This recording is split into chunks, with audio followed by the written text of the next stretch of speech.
And it is simply to get up and go out and tell good news. Don't just sit around twiddling your thumb, but we might have very small, dim lights that remind us of our call to be a disciple of Jesus.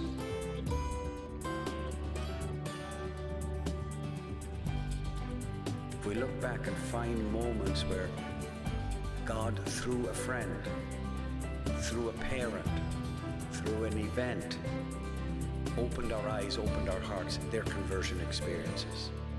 Every one of these conversion experiences will tell us, go out into the world and tell the good news.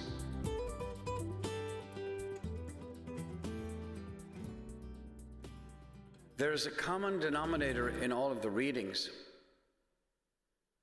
and it is simply to get up and go out and tell good news. Don't just sit around twiddling your thumb. Get up and go out and tell the good news. That's God's message to you and me today. It was the message given to Saul back then, as he was a persecutor of the early Jewish Christians, believers in the way of Jesus.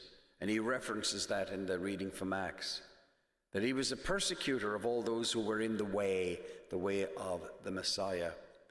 We should remember they weren't known as Christians back then.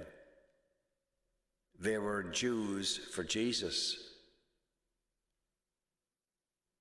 And there's a conversion experience that Saul had, and I believe you and I can learn something from that experience. First of all, we can ask ourselves, is there any time in our lives when we've had that conversion experience? What has it been like? It might not be like Paul's, which was very dramatic. Light from the sky. Everyone thinks he fell off a donkey or a horse. It never says it in Scripture. But he was on his way to Damascus, and a light from the heavens struck him to the ground. You and I might not have that experience, but we might have very small, dim lights that remind us of our call to be a disciple of Jesus. I remember some of those from my own youth, and they go back when I was a child. And upon reflection, I see that was a moment of grace of God in my life when I spent some time each day in one of the back pews, like a good Catholic, in the back pew of the church. I remember other times, most specifically in coming to the United States, I remember my first 8-day retreat. It was a revelation.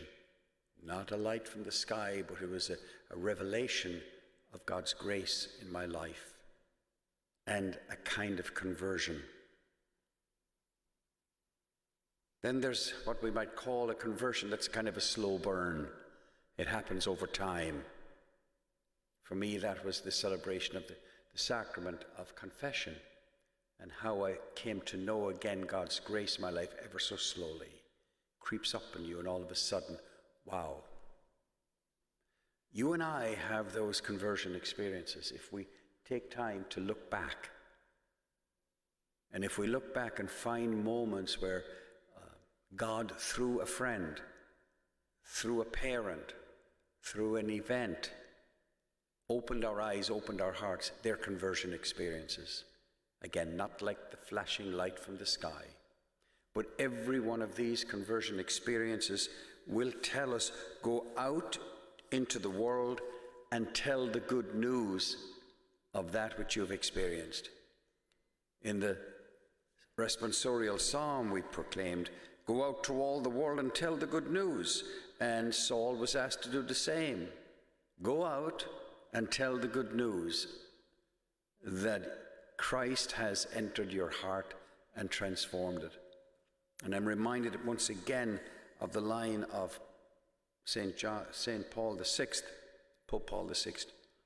Some years ago, he said, modern man, even those 30, 40 years ago, they were modern man. We might consider the Gen Z the modern man today, or man, woman. But anyway, whatever it is, he says the modern man listens more to witnesses than they do to teachers. And if they do listen to a teacher, it's because they have witnessed. Is there anything in your life and in my life that has revealed the goodness of God to us? Then tell the story. Don't be afraid to tell that good news to another person.